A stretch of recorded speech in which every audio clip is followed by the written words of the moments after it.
Aggressive centre back. It looks like he's going to end up at Manchester United. That'll be three. That could theoretically be 3 deals in the space of a week. Man United are really starting to pick up the pace now in terms of the beginning of this rebuild. I mean, I said it earlier on. He's making smart transfers. He's being smart in this transfer window, which is unusual for Manchester United. You're trusting your manager. These are all Erik Ten Hag signings. This was the big thing if you wanted this Ten Hag rebuild to work, and you didn't want to stay stuck in that cycle of constantly cycling through managers. You need to let the manager buy the players because he's the one that's got to use them. If it doesn't work out, you can put all the blame on him. You're not pointing fingers at the director of football or the finance fellow who doesn't really understand football but wants to do the transfers. It's all on the manager. He clearly wants Martinez. I mean, I've got to be honest, it's a really good signing for Manchester United. I'd be a bit concerned at the minute if I was an Arsenal fan because Martinez was someone who you were in for and you've now missed out on. Who else was there? There was Yves Bissouma, who the groundwork had been in for. You've done that groundwork for ages. You've now lost out on him. Aaron Hickey's another one going to Brentford. I mean, come on, it's Brentford. If he's one of left back, you're Arsenal. So I've got to be honest. If I was Arsenal, I'd be getting this Tielemans deal over the line soon, like really quickly, because you just need something. Let me ask you this: Liverpool were in for Fabio Vieira. Is a big blow for you? You've moved on. People move on. People move on. For Fabio Vieira? Yes, you were. Not this window. Prior windows, you were in for that player. So if you want to go. Wow, that's a stretch. Come on, prior windows. You know, we're talking about the summer transfer. That's a massive stretch. My point still stands. My point still stands. If a club moves on for a player and he ends up going to another move, that's not really missing out. That's just you moving on from that target. Realistically, we're talking this transfer window right now. Arsenal moved on from Bissouma. We weren't as interested as people are seeming. We never really made a bid, and we might have inquired on the player, but we never actually signed him. So there you go. Right. When it comes to Aaron Hickey, the bid, the availability was there. We could have got him if we wanted to. We moved on from him, and now, yes, we could miss out on Martinez. But I don't think it's as big as a blow as everyone's making it seem right now. Yes, it will be a blow because it's not your first. You're not going to be going for your first choice, but this is where you have to prepare and have your second or third choice available. Right now, you've missed out on your second choice as well. If Lisandro Martinez was being brought in to play left back, then Aaron Hickey and Lisandro Martinez were your first and second choice. It's a bad window, in my opinion, if you miss out on your first and second choice target. It's a bad window. You should be able, as Arsenal, to bring in one of your first and second choice target. You've done it with Jesus. You've done it with Fabio Vieira. You've got all the groundwork done for Tielemans. I don't know why you haven't got that Tielemans deal over the line. You should be getting that over the line. But you've missed out on a left back. And it's clearly an important position.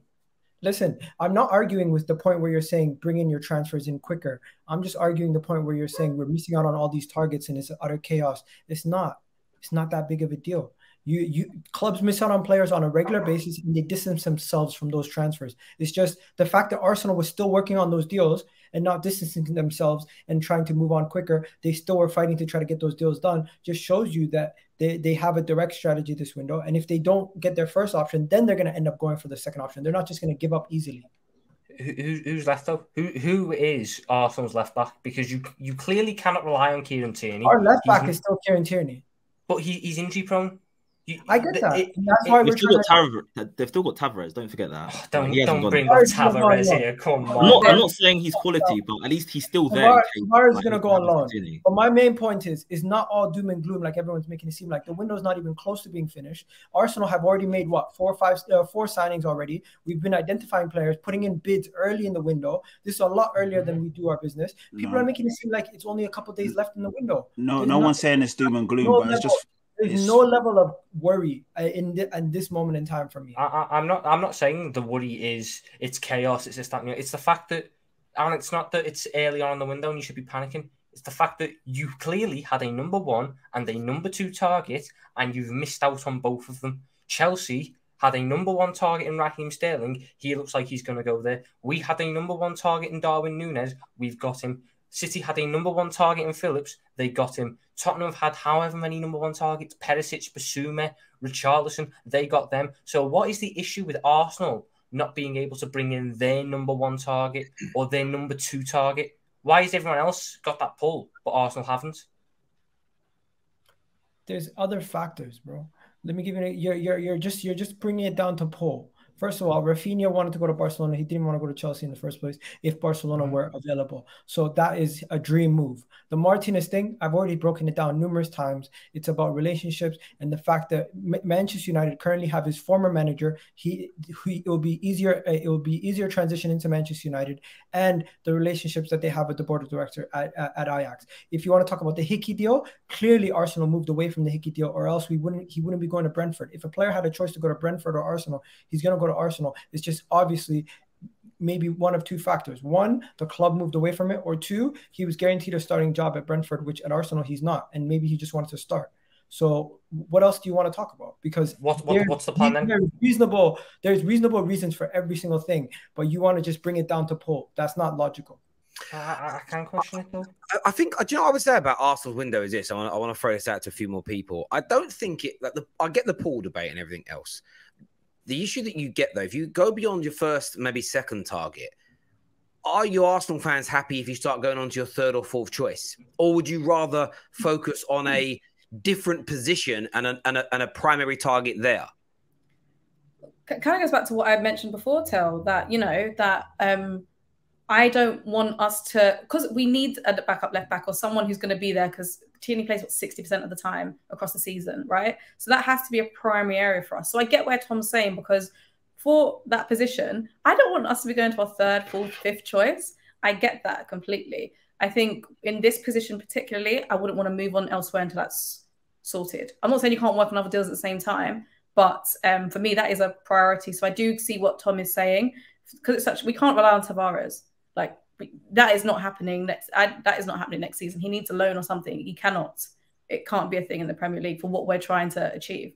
But I'm still not gonna panic. There's still time. I'm letting Arsenal surprise me. I'm just happy that they're doing things a bit earlier, because notoriously Arsenal is so bad in a transfer window. They leave things last minute, don't know how to negotiate. And maybe I'm just happy because it's not as bad as what it normally is. That doesn't necessarily mean it's still good, but what are you saying, Roy, as a rival, looking at what Arsenal are doing? I mean, I know you guys haven't secured anybody yourself right now. We're going to move. Don't get me started on that, Terry. We're going to get onto Chelsea a bit later. But when you look at what Arsenal were doing, like, Arsenal fans are staying really calm. They're happy with what they're doing so far. Do you think they're right to, or do you think they're sort of lying to themselves? Like, what's your take as a rival looking at the Arsenal fan base right now? If I were an Arsenal fan, I'd be pretty content with what we've done so far. Like, we've got a few signings in. It's pretty evident that we're looking to do more business. So obviously missing out on targets is never ideal. So I get the frustration. But I feel like in the social media era, once we hear that another club's done a piece of business, everyone's like, oh, why isn't Michael doing anything? Why isn't Michael doing anything? But realistically, the window shuts on August 31st. So we've still got just under 2 months.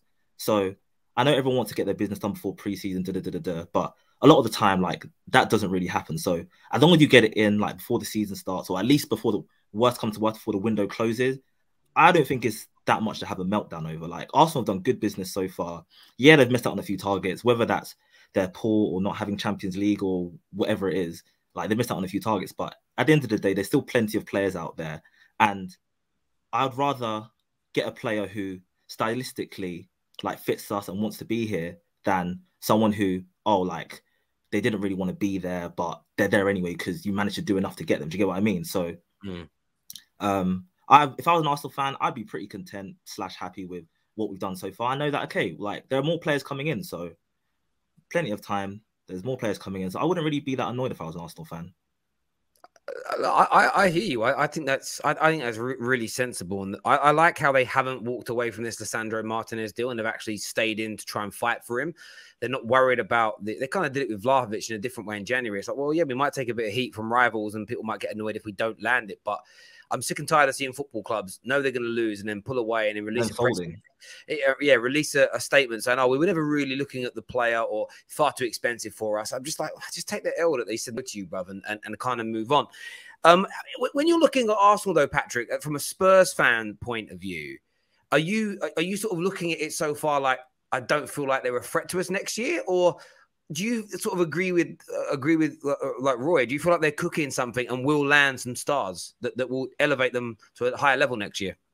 If I take my Tottenham hat off, I know it's not a Tottenham hat today, but if I take my Tottenham hat off and just be 100% impartial and unbiased, Arsenal done good business, bringing in Jesus.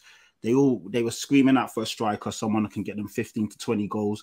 Gabriel Jesus is Premier League proven. He's won countless trophies at Man City, knows the league inside out, and has worked with Arteta before. So you can't really go wrong with that. Yes, there's questions to be seen if he can get 15 or 20 goals because he's never done it, but he's got everything there for him to do it. So if he does get that, then that's a brilliant signing. So that's a good piece of business. Vieira, I'm honest to God, don't know anything about him, so I can't really talk on that one. Who else have they brought in so far? That's pretty much it, isn't it, so far? But yeah, Gabriel Jesus is a brilliant signing, man. Obviously there's always going to be that rivalry and banter between Tottenham and Arsenal. We've got Richarlison, they got Jesus. It's a bit more intense, obviously, because they're both Brazilian and who starts for Brazil over who and all of that. But yeah, you can't go wrong with that signing, to be fair. If you're looking at world footballers coming into Arsenal, Jesus ticks a lot of boxes. He's good on the ball. He's good in and around the box. He's a good passer with the ball. Obviously, his finishing, I still don't know. I'm a bit 50-50 on it. I've seen him score some good goals. I've seen him miss some howlers. So we'll see. But he's never been the man, like the main man starting week in and week out. So as long as he adjusts to that and hits the ground running, then it's a great signing for Arsenal. So, I'm as intrigued as anyone else to see what they do. Still got a long time of the window left. All of the top teams will still go out and try and get more players in. But so far, like Roy saying, you can't really argue what they've done so far, man. And I wouldn't, if I was an Arsenal fan, I wouldn't be panicking as it stands. I hear you.